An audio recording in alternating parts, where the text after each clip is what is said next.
Health tips. मैं doctor Sandeep Gupta. आज हम बात करेंगे हाइपरथायराइडिज्म के बारे में। हाइपर का मतलब है एक्सेस और थायराइड का मतलब है थायराइड हार्मोन्स यानी T3 और T4। तो हाइपरथायराइडिज्म का मतलब हुआ कि अधिक T3 और T4 हार्मोन्स। थायराइड हार्मोन को हमारी बॉडी रेगुलेट कैसे करती है? हाइपोथैलेमस से एक हार्मोन निकलता है जिसे हम कहते हैं थायराइड रिलीजिंग हार्मोन यानी TRH। और ये थायराइड रिलीजिंग हार्मोन जो होता है ये TSH यानी कि थायराइड स्टिमुलेटिंग हार्मोन सेक्रीट करता है पिट्यूटरी से, जो कि हमारे ब्रेन में होती है। और जो ये थायराइड स्टिमुलेटिंग हार्मोन होता है ये हमारे थायराइड ग्लैंड पर काम करता है, जो कि हमारे नेक के अगले हिस्से में होती है। यहाँ पर थायराइड स्टिमुलेटिंग हार्मोन रिसेप्टर्स होते हैं जहाँ पर ये काम करता है, फिर उससे जो है थायराइड हार्मोन बनते हैं। तो हमारे शरीर में T3 T4 यानी कि थायराइड हार्मोन का रेगुलेशन इस तरीके से होता है कि अगर थायराइड हार्मोन किसी तरीके से कम बनने लग जाता है तो हमारा ब्रेन में हाइपोथैलेमस में थायराइड रिलीजिंग हार्मोन ज़्यादा होने लग जाता है, और वो जो होता है TSH को स्टिमुलेट करता है यानी कि थायराइड स्टिमुलेटिंग हार्मोन को पिट्यूटरी से स्टिमुलेट करता है, और वो फिर थायराइड हार्मोन अधिक बनाने लग जाता है। इसी तरीके से उल्टा होता है, अगर थायराइड हार्मोन ज़्यादा बनने लग जाता है तो TRH और TSH जो होते हैं वो कम होने लग जाते हैं और थायराइड ग्लैंड को कम स्टिमुलेट करते हैं। अब हम आते हैं कि हाइपरथायराइडिज्म के कारण क्या होते हैं, वो होता कैसे है। इसको समझने से पहले कुछ बेसिक चीज़ों का समझना बहुत ज़रूरी है। थायराइड ग्लैंड जो होती है फॉलिकल से बनी होती है, और इसका एक जो बेसिक यूनिट होती है उसको कहते हैं हम फॉलिकुलर सेल्स। फॉलिकल्स के अंदर में एक लिक्विड होता है जिसे हम कहते हैं कोलॉइड, और कोलॉइड में एक प्रोटीन होता है जिसे हम कहते हैं थायरोग्लोबुलिन, जो कि थायराइड हार्मोन्स का प्रिकर्सर है।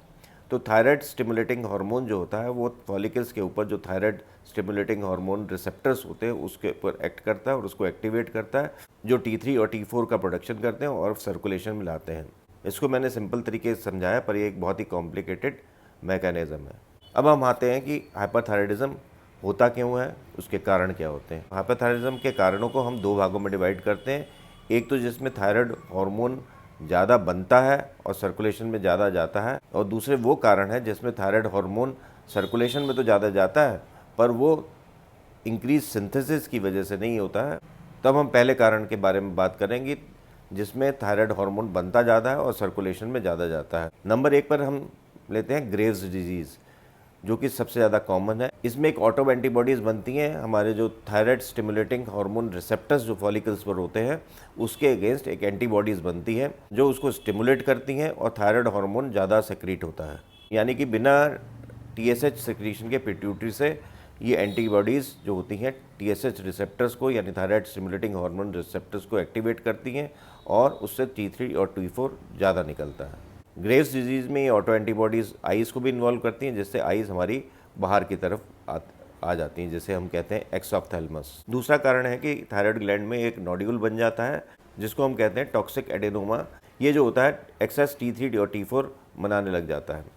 इनिशियली कोई ज़रूरी नहीं है कि सारे टॉक्सिक एडेनोमा या सारे टॉक्सिक नोड्यूल जो होते हैं वो ज़्यादा T3 और T4 बनाए, पर बाद में कभी कभी म्यूटेशन की वजह से जो TSH रिसेप्टर्स होते हैं, जिसके बारे में बात की मैंने, थायराइड स्टिमुलेटिंग हार्मोन रिसेप्टर्स जो होते हैं वो ऑटोनमसली काम करने लग जाते हैं, यानी कि उसके ऊपर थायराइड स्टिमुलेटिंग हार्मोन्स जो पिट्यूटरी से निकलता है उसका कोई कंट्रोल रहता नहीं है। कुछ केसेस में अगर हम आयोडीन काफ़ी अधिक मात्रा में लें तो उसकी वजह से भी थायराइड हार्मोन ज़्यादा बनने लग जाते हैं, जिससे हाइपरथायराइडिज्म डेवलप हो जाता है। बहुत ही रेयर केसेस में कभी कभी पिट्यूटरी में ट्यूमर डेवलप हो जाता है, एडिनोमा डेवलप हो जाता है, जो कि TS ज़्यादा सेक्रेट करता है यानी थायराइड स्टिमुलेटिंग हार्मोन ज़्यादा सेक्रेट करता है, जिससे T3 और T4 ज़्यादा बनते हैं और हाइपरथायराइडिज्म डेवलप हो जाता है। प्रेगनेंसी में फर्टिलाइज एग द्वारा एक हार्मोन रिलीज होता है जिसे हम कहते हैं HCG या ह्यूमन कोरियोनिक गोनेडोट्रोपिन। ये हार्मोन जो होता है TSH रिसेप्टर्स जो फॉलिकल्स पर होते हैं उनसे क्रॉस रिएक्ट करता है, और T3 और T4 ज़्यादा सेक्रेट होते हैं। जब T3 और T4 ज़्यादा सेक्रेट होते हैं तो TSH जो होता है लोअर साइड में चला जाता है। ज़्यादातर केसेस में TSH जो होता है इसको कंट्रोल कर लेता है, पर कभी कभी हाइपरथायराइडिज्म डेवलप भी हो जाता है प्रेगनेंसी में। अब हम हाइपरथायराइडिज्म की दूसरी कैटेगरी के बारे में बात करते हैं, जिसमें T3 और T4 का सिंथेसिस ज़्यादा नहीं होता, पर सर्कुलेशन में T3 और T4 ज़्यादा मात्रा में होते हैं। इसमें जो होता है थायराइड ग्लैंड का इन्फ्लेमेशन हो जाता है, जिससे उसमें स्टोर्ड T3 और T4 हार्मोन्स जो होते हैं वो सर्कुलेशन में चले जाते हैं, पर वो सिंथेसिस उसमें ज़्यादा नहीं हो रहा होता। ये इन्फ्लेमेशन जिसे हम कहते हैं थायराइडाइटिस, ये इन्फेक्शन की वजह से भी हो सकता है, जो कि वायरल भी हो सकता है, ऑटो इम्यून डिसऑर्डर्स की वजह से भी हो सकता है, किसी मेडिकेशंस की वजह से भी हो सकता है, रेडिएशंस की वजह से भी हो सकता है। जब थायराइड ग्लैंड के इन्फ्लेमेशन की वजह से लगभग सारे T3 और T4 हार्मोन रिलीज़ हो जाते हैं, उसके बाद इसमें जो होता है हाइपोथायराइडिज्म डेवलप हो जाता है। इसका ट्रीटमेंट जो है हाइपरथायराइडिज्म की पहले वाली जो कैटेगरी है, जिसमें हाइपरथायराइडिज्म में T3 और T4 सिंथेसिस ज़्यादा होता है, उसको सेक्रेट ज़्यादा होता है, उससे कुछ डिफरेंट है, जिसके बारे में हम अगले वीडियो में बात करेंगे, उसके ट्रीटमेंट के बारे में। कभी कभी हाइपोथायराइडिज्म में थायरॉक्सिन की डोज ज़्यादा ले लेने से भी T3 T4 के लेवल्स बढ़ जाते हैं, पर T3 T4 का सिंथेसिस थायराइड के लेवल पर ज़्यादा नहीं होता है। इसी तरीके से अगर थायराइड फंक्शन नॉर्मल है और कोई आप थायरॉक्सिन नहीं भी ले रहे हैं और आप एक्सीडेंटली थायरॉक्सिन ज़्यादा ले लेते हैं या आपको जानबूझ के ले लेते हैं या किसी के द्वारा आप पॉइजनिंग के तौर पर अगर आप थायरॉक्सिन लेते हैं तो भी T3 T4 के लेवल्स बढ़ जाते हैं, पर इसमें सिंथेसिस ज़्यादा नहीं होता है थायराइड ग्लैंड के द्वारा। तो आज हमने हाइपरथायराइडिज्म के कारणों की बात करी, हाइपरथायराइडिज्म होता क्या है उसके बारे में बात करी।